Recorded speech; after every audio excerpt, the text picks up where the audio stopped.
Join 9 to Noon's Eric Norquist this Saturday at 7 p.m. at Tom's Watch Bar for a KFAN Wild Watch Party. We'll have all the games live on the big screens, including your hometown hockey team. Delicious food and drinks and your chance to secure exclusive KFAN swag. Get all the details now. KFAN.com, keyword count.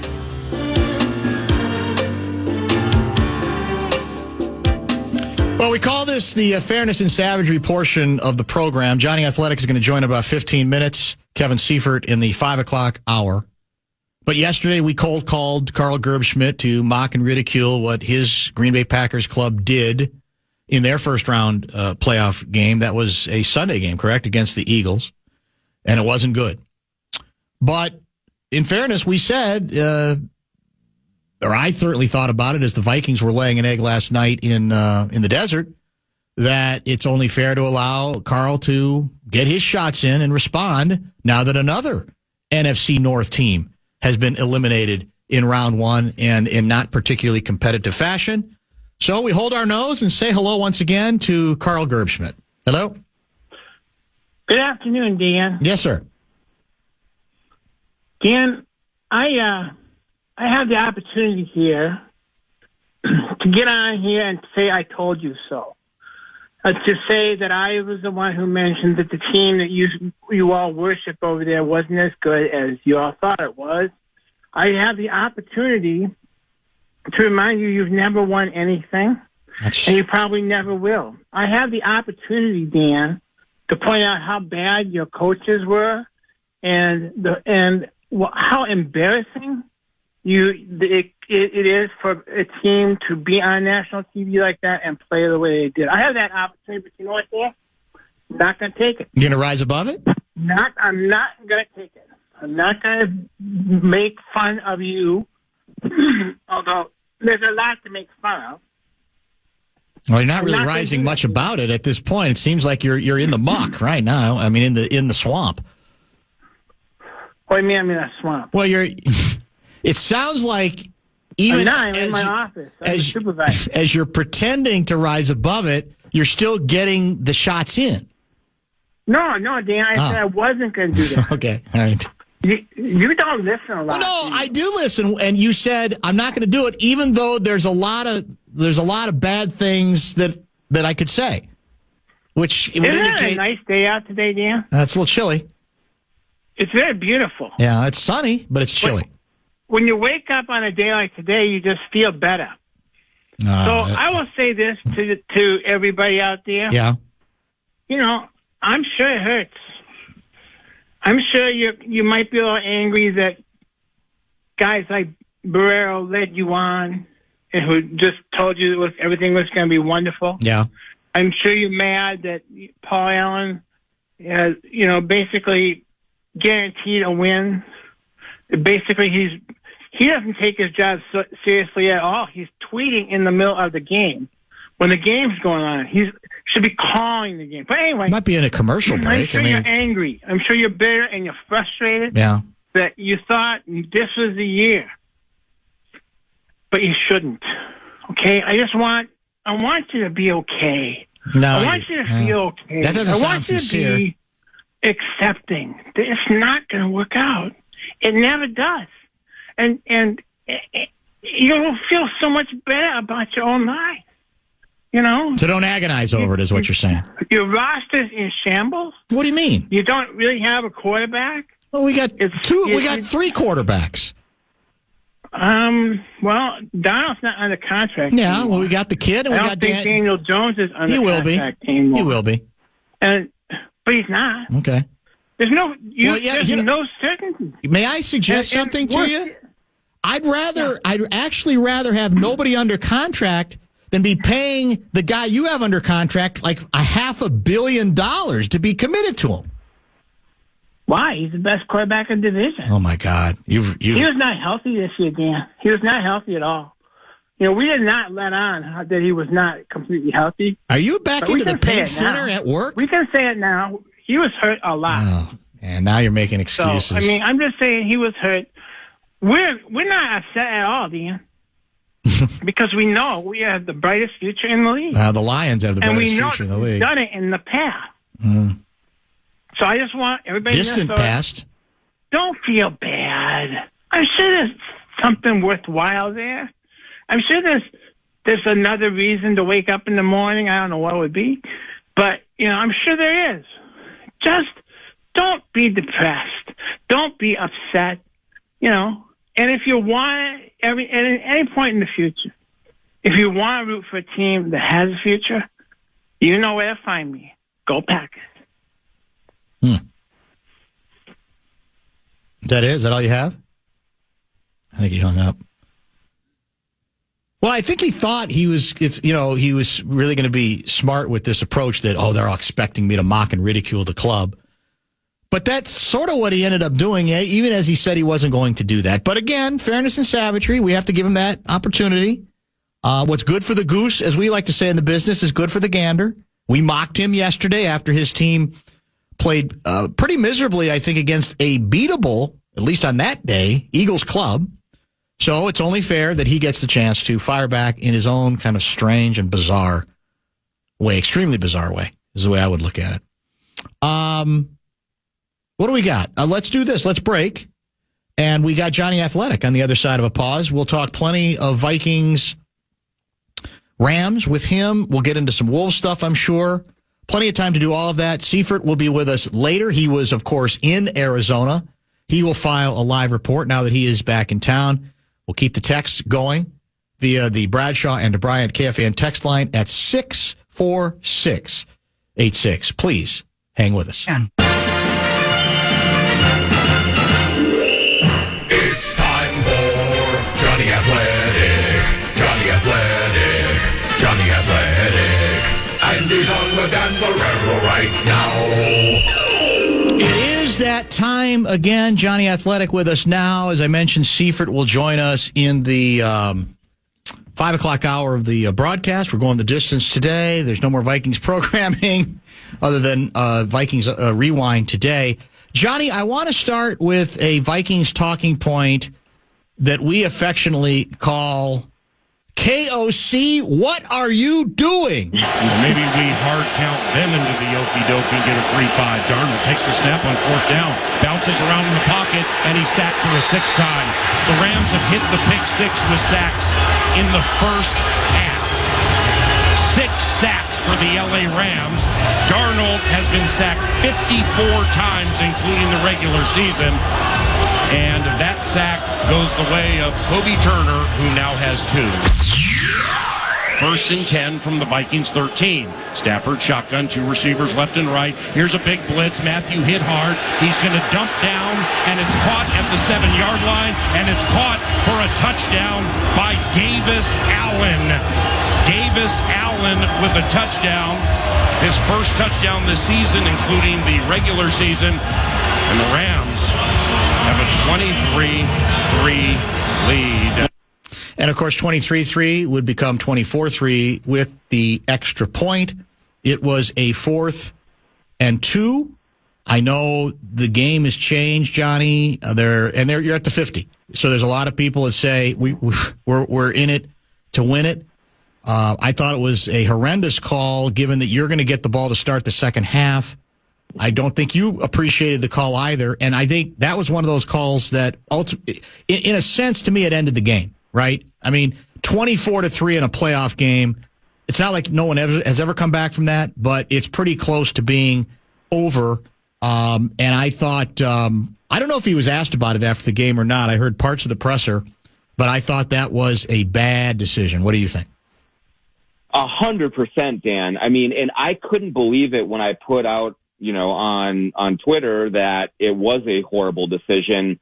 How much pushback I got from people saying, no, you have to go there. And I don't know if it's an analytic thing, if you're looking at, down and distance and you're looking at the time and score and all that, and the analytics tell you to go for it. But in this situation, Dan, I thought it was unforgivable because what you have to do, certainly you have to factor in analytics and you have to look at data and you look at sample size and you consider all of those factors as you make your decisions within a game. But first and foremost, what you have to look at is how that particular game is going. And the defense was getting boat raced at that time, and the offense could not do a single thing, and Sam Darnold was under pressure literally every time he dropped back. And so I just did not understand the logic of going for it there and risking giving the Rams the ball on your end of the field with a minute and a half to go or whatever it was, and potentially going down 3 scores. When, yes, if you punt it, they at least have to go down the field and score. You can maybe get to halftime down 2 scores and get the ball back. Then you're at least in the game. But there was very little that should have told Kevin O'Connell in that moment that going for it was a good idea. They were getting their butts kicked. They needed to get to halftime and not get knocked out. And they essentially got knocked out right in that sequence. Yeah, that is a knockout at that point. And again, you could say, well, they could have punted deep and the Rams might have driven, given the way the defense was playing.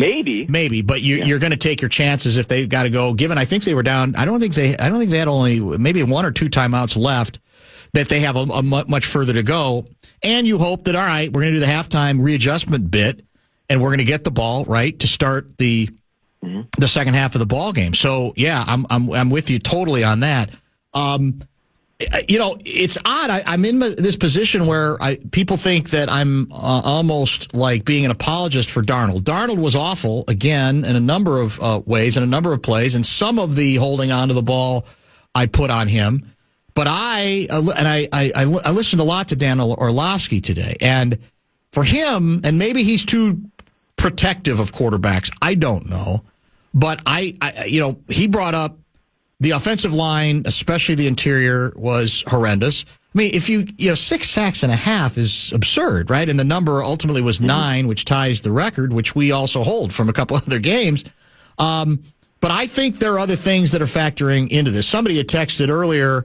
They're down 10-3, 4.5 minutes to go. If Hawkinson recognizes his guy is blitzing and simply turns around, it's an easy hot read pass for Darnold and a big gain. Instead, he continues down the seam and leaves his quarterback out to dry. Then he says, KOC inexplicably goes for it on 4th down and hands LA another 7. I don't see enough quote-unquote hot reads like I saw with Detroit, like I saw even with the Rams, where even when Stafford had deep dropbacks, he still got rid of the ball fast, occasionally knowing that it was going to be a tough catch, but at worst, it was going to be an incomplete pass and not the sack. So are some of the sacks on Darnold? 100%. But when people are looking at the number of seconds he held it, and they're making it sound as if everything was clean and he was like paralyzed. On a number of those, the pressure started almost from the time he took the ball and dropped back to throw, and then it getting messy because he's trying to go from one place to another like a pinball because he doesn't exactly know where to go.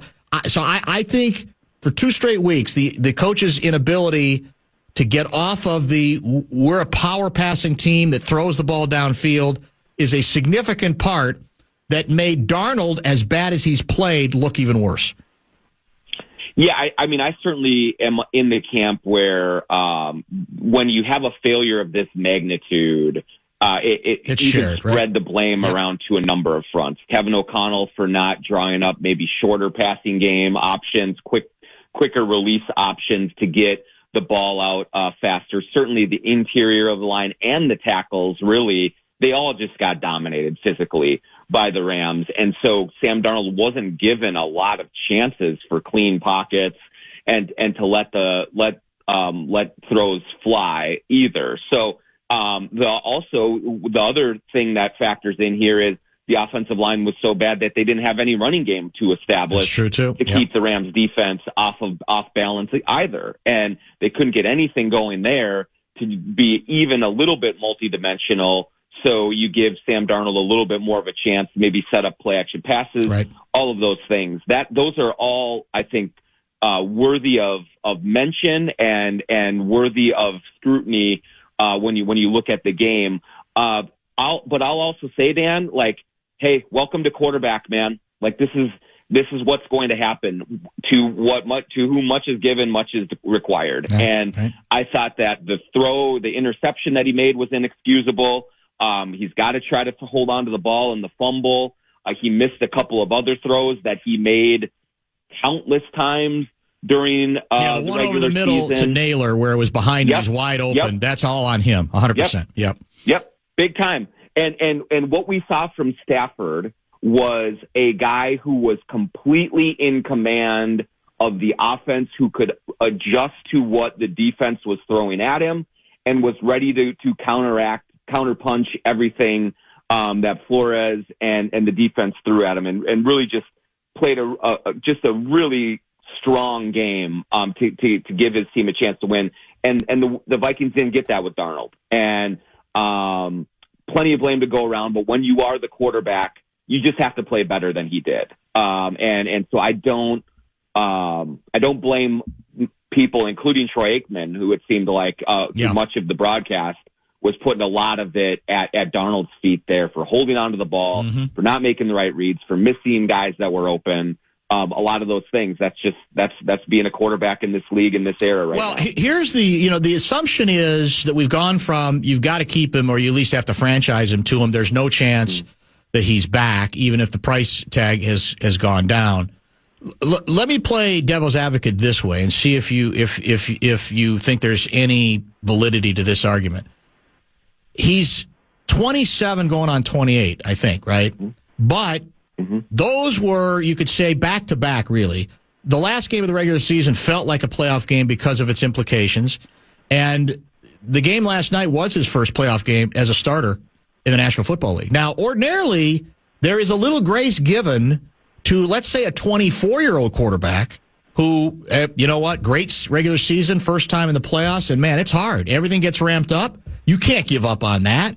We saw so much progress. It's going to take time. The notion that a kid quarterback is I should say, an inexperienced playoff quarterback is going to figure it out from day one, that's just not realistic. So does Darnold deserve any grace, or will he be given no grace because he ain't a rookie? He's more like 27 or 28, even though this was his first playoff experience.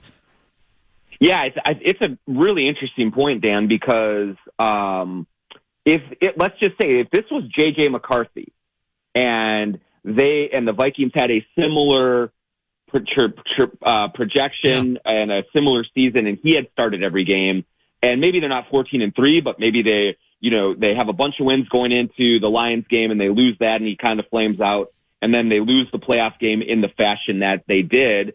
I think there would be a lot of, hey, young kid, rookie quarterback, these are the lumps you have to take.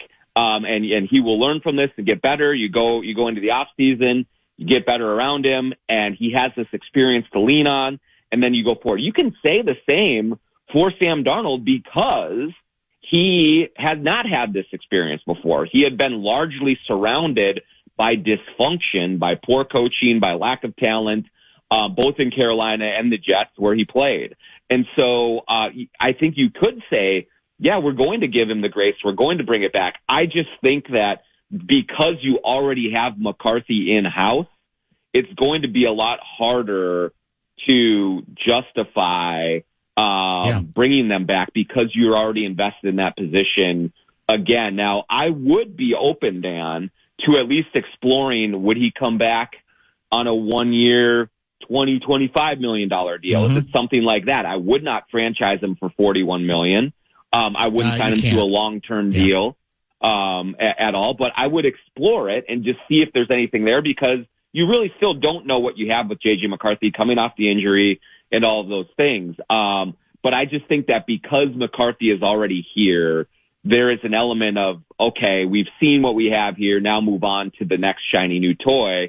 Maybe there's some danger and risk in that, but I think that's just the ultimate factor that will probably sway the Vikings in that direction. Yeah, I think ultimately I think you're right, and because even I know a lot of people have said, okay, well we'll bring back Daniel Jones with JJ, and it'll be a combo platter there, and we'll see how the thing goes.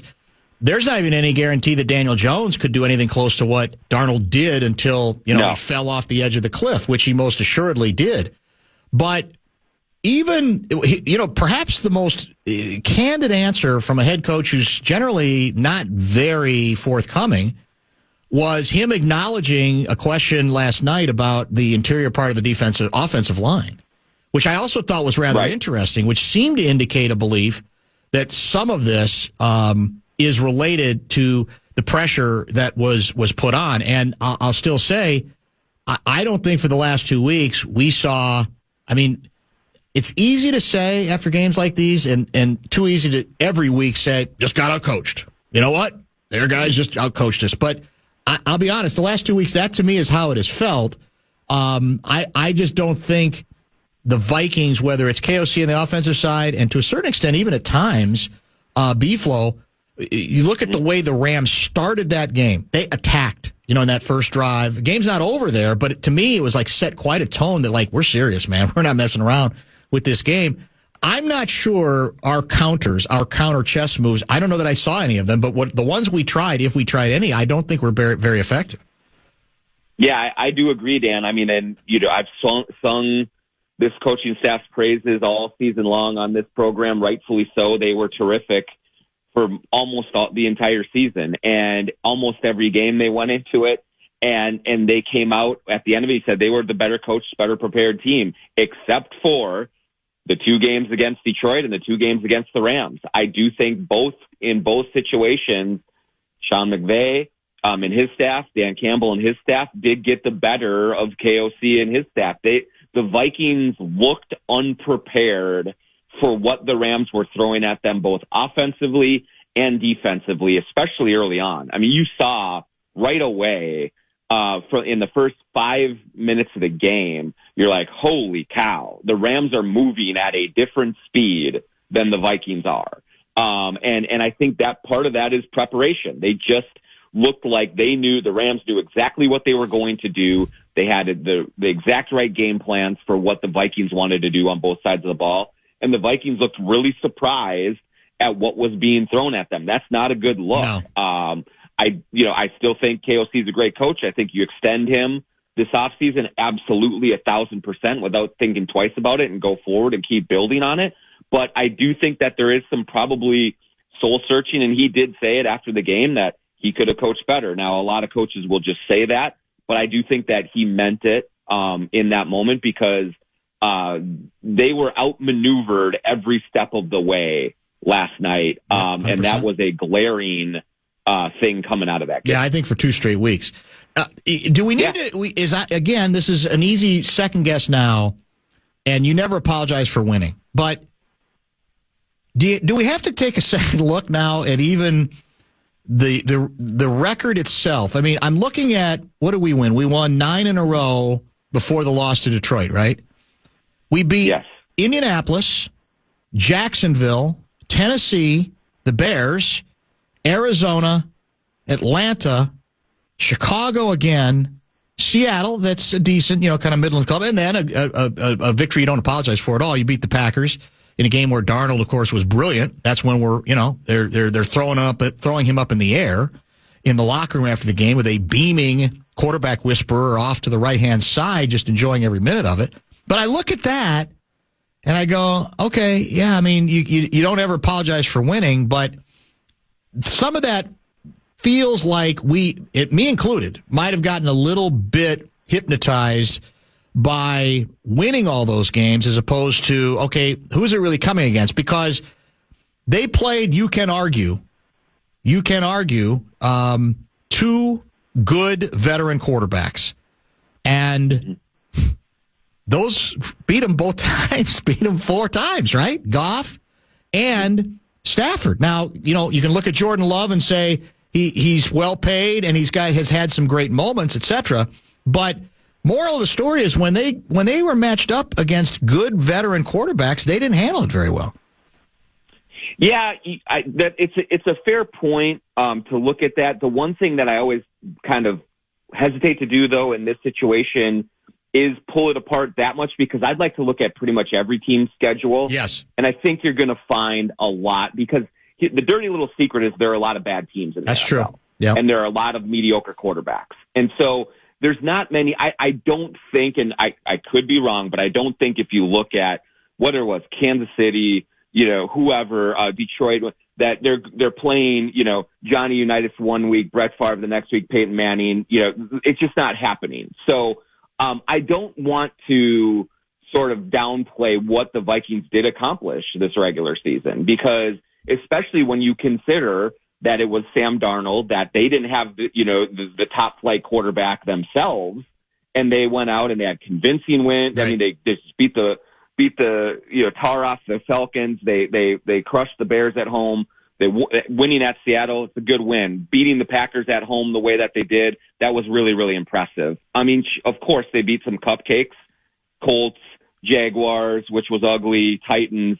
Those games are gimmies essentially, but a lot of teams have those gimmies on their schedule. And to the Vikings' credit, they did what they were supposed to do in those games. So I don't think that this was a fraudulent season or anything like that, but I do think that it was really unfortunate that they were completely outclassed in these two games. 56-15.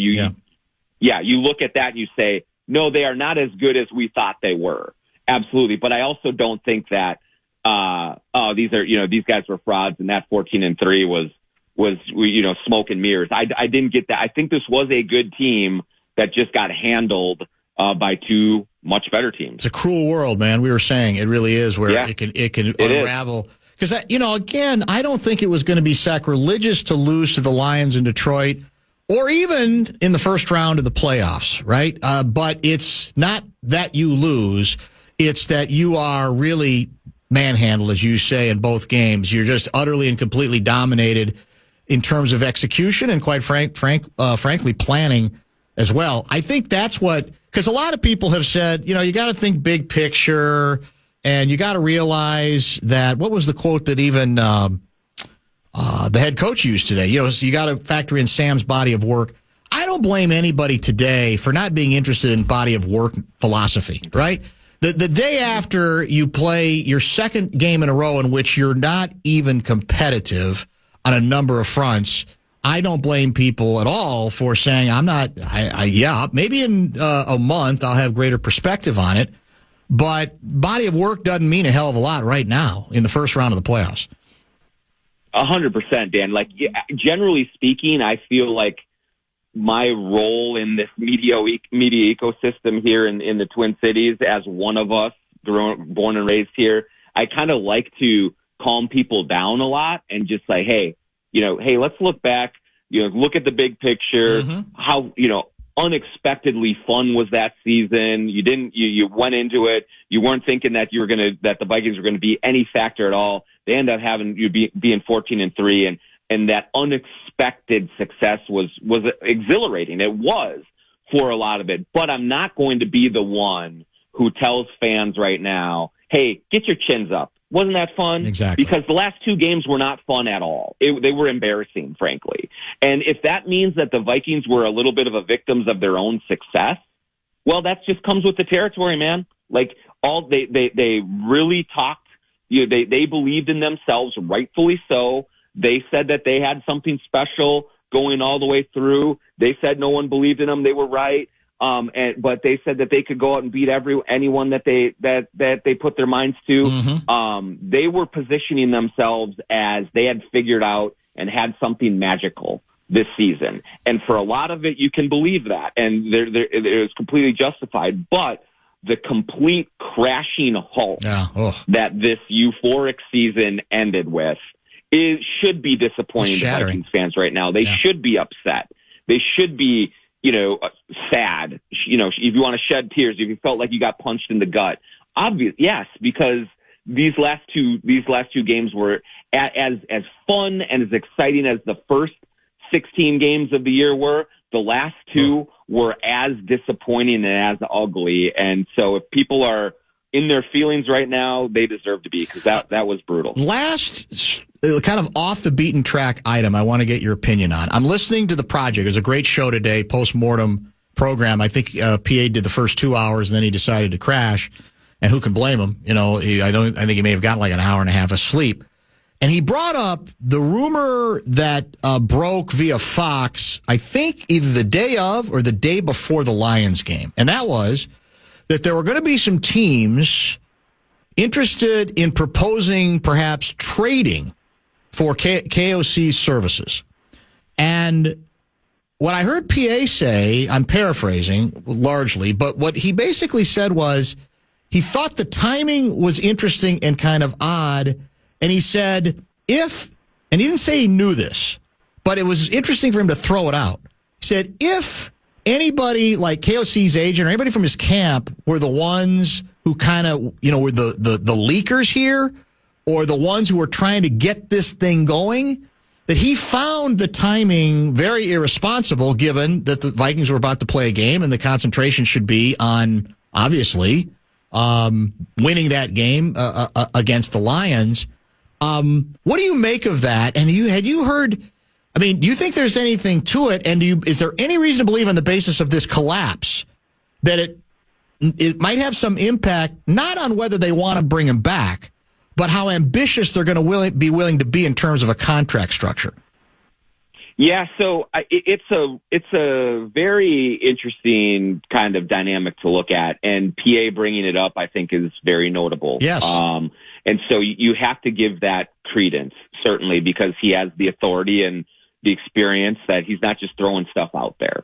So when I first saw that emerge, I will say I had a similar belief or an inkling. Now, I don't have any reporting to back this up, any sourcing to say that, yes, it came from KOC's camp, from his agent, for anything like that. But certainly in covering these situations for as long as I have, you can usually kind of read the tea leaves when things happen like this. And it would seem like it would make sense if the agent was trying to exert a little leverage.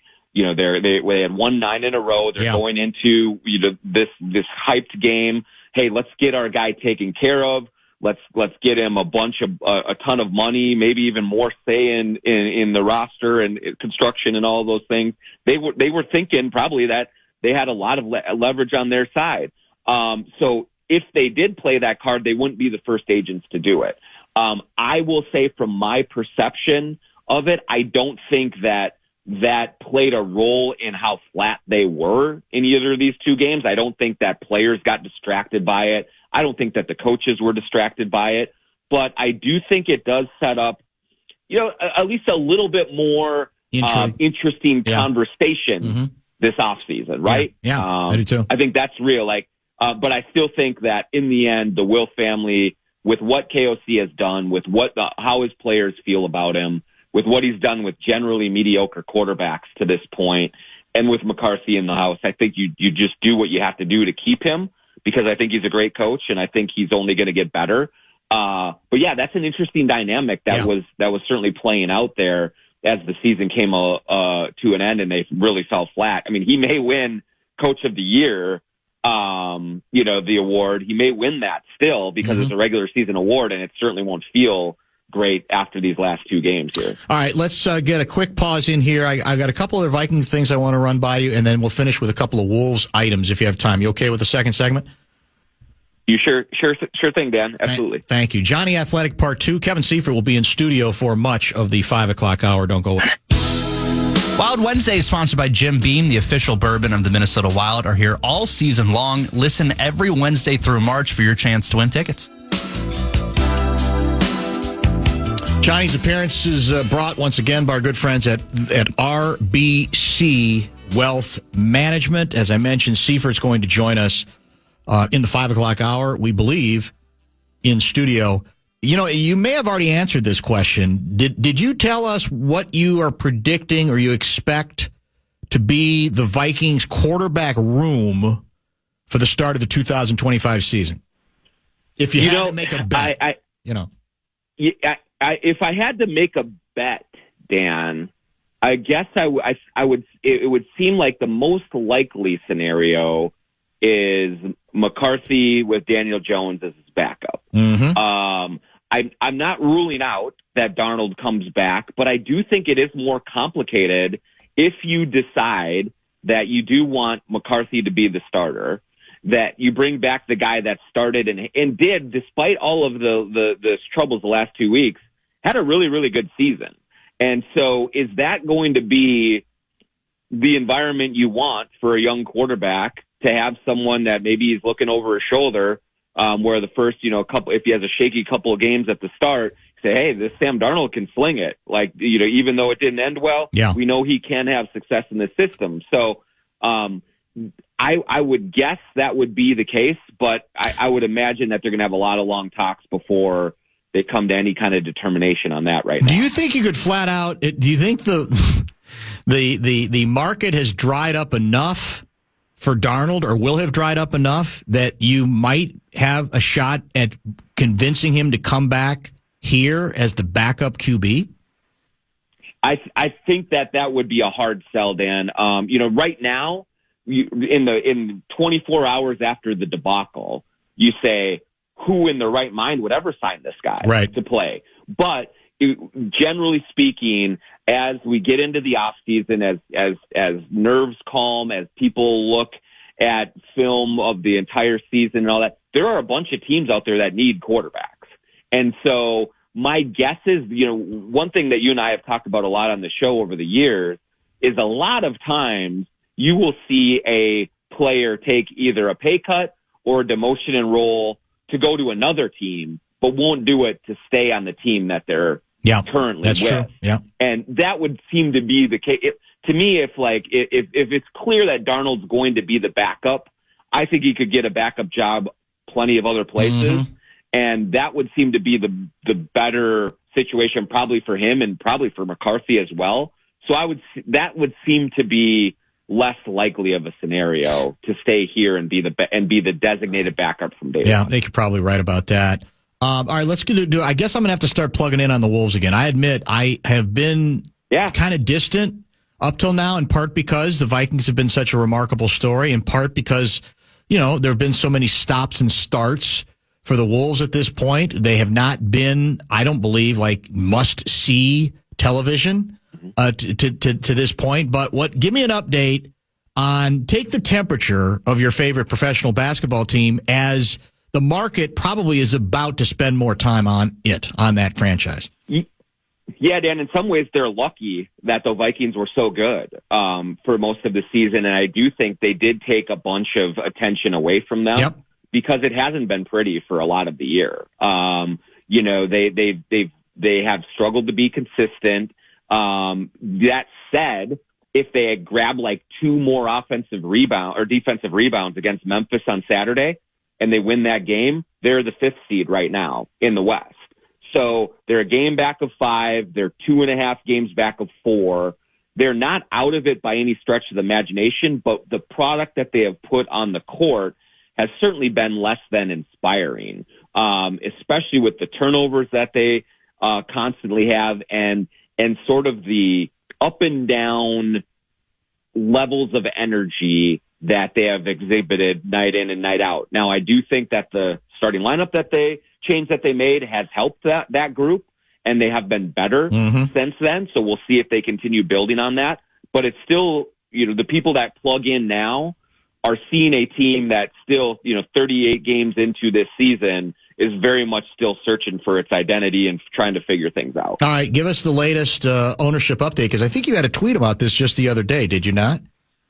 Yeah, the Alex Rodriguez and Mark Laurie, and then Glenn Taylor, Becky Taylor, and his side had one final meeting last Friday as part of the arbitration process, and it was sort of like a closing remarks type of a scenario where the arbitration panel could ask its final questions, get clarity on any issues that needed to be clarified, and pour over the final briefs. And now they have essentially 30 days from Friday to issue a ruling.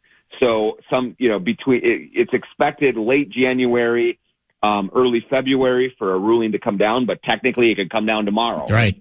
If the panel comes to it. And so we are getting closer to some sort of clarity and definition on who is going to come out on top of this situation. All of the arbitration muckety-muck is done, and now it's just we're awaiting the plumes of smoke from the 3-panel arbitration to see who they favor in that. Well, it feels a little bit more real now, like you said, and just because they have 30 days doesn't mean it. It could be in 20, or it could be, like you said, in 10, depending on how quickly they want to rule. Have you been able to glean any steam from either side, although I am assuming both sides are going to, spin the thing. Oh, it's been going great for us. We feel really good about it.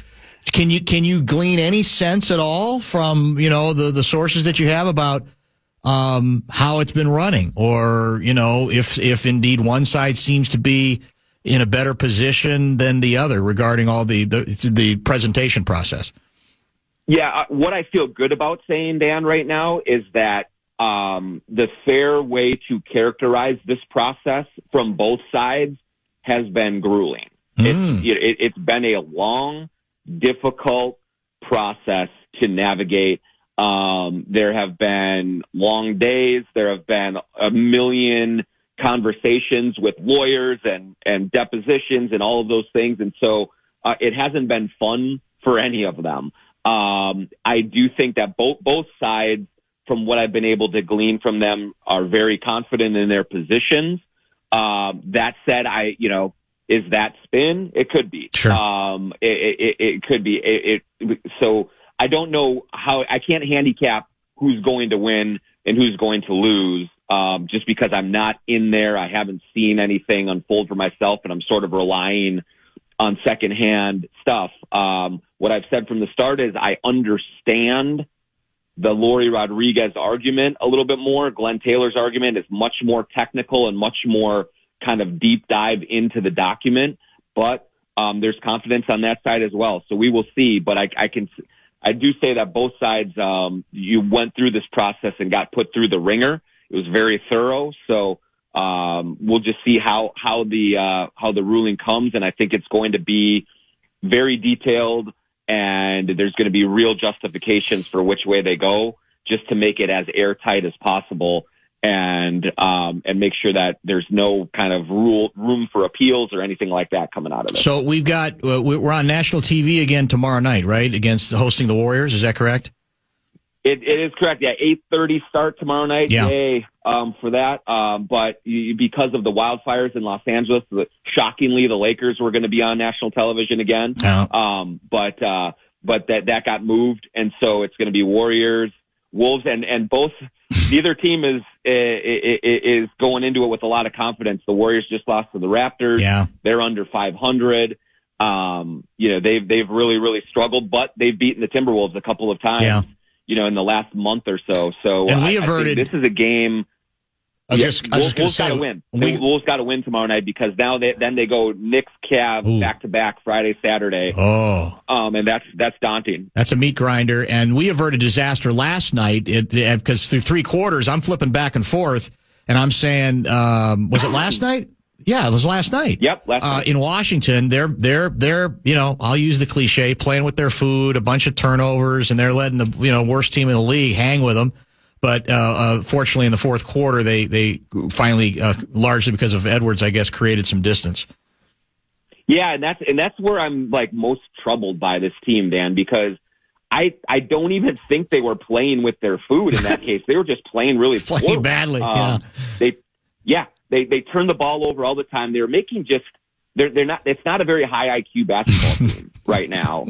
With the decisions that they make, right. With the turnovers that happen, with the defensive breakdowns, and so yes, I mean they pulled away like they should have in the fourth quarter. Edwards was great in the fourth quarter with some of the crazy shots that he made, but you shouldn't have to rely on that against the Washington Wizards, and they needed it from him. They needed 41. From Edwards to win, semi-comfortably. So even though they won that last night, I didn't take a lot of solace in that performance. And until this team figures out its turnover issues, they're 25th, I believe, in turnover percentage right now in the league. It's hard to take them seriously because they just shoot themselves in the foot over and over and over again, and they're not talented enough to overcome that. Thank you, Johnny. We will chat next week. All right. Thanks, Dan. RBC Wealth Management brings John Krasinski, formerly known as AP Sports Guy, now Johnny Athletic, to you each and every week on the Bumper to Bumper program. We've still got 90 minutes to go. We've got several Vikings talking points to get to. We've got Kevin Seifert in studio coming in as well. So it'll be fairly Vikings heavy the rest of the way. If you want to get in on the fun, you may hit the Bradshaw and Bryant KFAN text line. That number is still 64686.